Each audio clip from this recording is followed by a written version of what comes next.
Magandang umaga! Kumusta po? Narito po ulit ang update natin para sa lagay ng ating panahon. Ngayong umaga po ng November 9, 2025. Sa ngayon po ay ramdam na ang super bagyong Uwan sa malaking bahagi po ng ating bansa at halos tinatakpan na nito ang buong Pilipinas. Ang sentro po nito ngayon ay sobrang lapit na dyan sa may Catanduanes at nasa layo na lamang ng 105 km east ng north of Catanduanes na taglay ang lakas ng hangin na umaabot po sa 175 km per hour at bugso na 215 km per hour. Bumilis rin po ang pagkilos niyan pa west, northwestward sa bilis na 35 km per hour.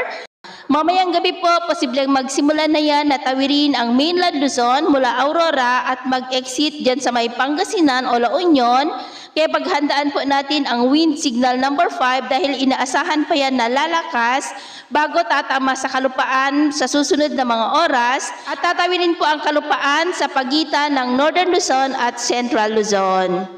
Sa ngayon po, dahil kay Bagyong Uwan ay nakataas na ngayon ang Tropical Cyclone Wind Signal number 4 sa may Polillo Islands, the eastern and central portions ng Camarines Norte sa may Mercedes, Daet, Talisay, Vinsons, Kapalonga, Labo, Parasade, Jose Panganiban, San Vicente, San Lorenzo Ruiz at Basud.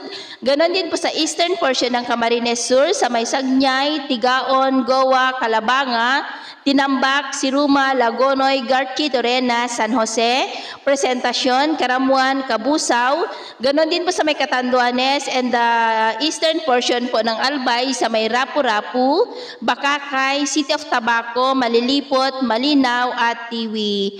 Signal number 3 sa Metro Manila, Cavite, Bulacan, the eastern portion ng Batangas, Laguna, Rizal, Bataan, Zambales, nalalabing bahagi ng Quezon, the rest of Camarines Norte, nalalabing bahagi ng Camarines Sur, the rest of Albay, Sorsogon, Ticao, and Burias Islands, Northern Samar, the rest of Eastern Samar, the northern portion ng Samar, the southern portion po ng mainland Cagayan, Mountain Province, Ifugao, Benguet, central and southern portions ng Ilocos Sur, La Union, Pangasinan, Tarlac, Pampanga, Nueva Ecija. Signal number 2 sa nalalabing bahagi ng Cagayan kasama ng Babuyan Islands, Apayao, the rest of Abra, Ilocos Norte, nalalabing bahagi pa ng Ilocos Sur, nalalabing bahagi ng Batangas, northern and central portions ng Occidental Mindoro, kasama na po ang Lubang Islands, northern and central portions ng Oriental Mindoro, Marinduque, the northern and eastern portions ng Romblon,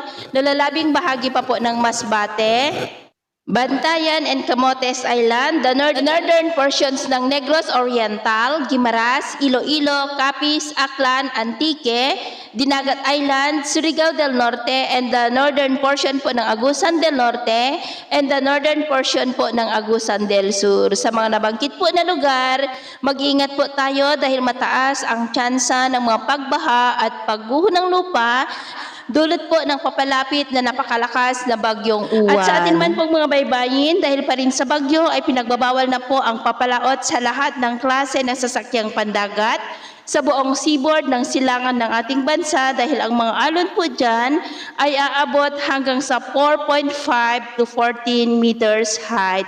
Kaya hanggat maaari po ay iwasan na muna natin ang papalaot dyan sa mga may kulay pula para po mas makaiwas sa mga sakunang pangkaragatan.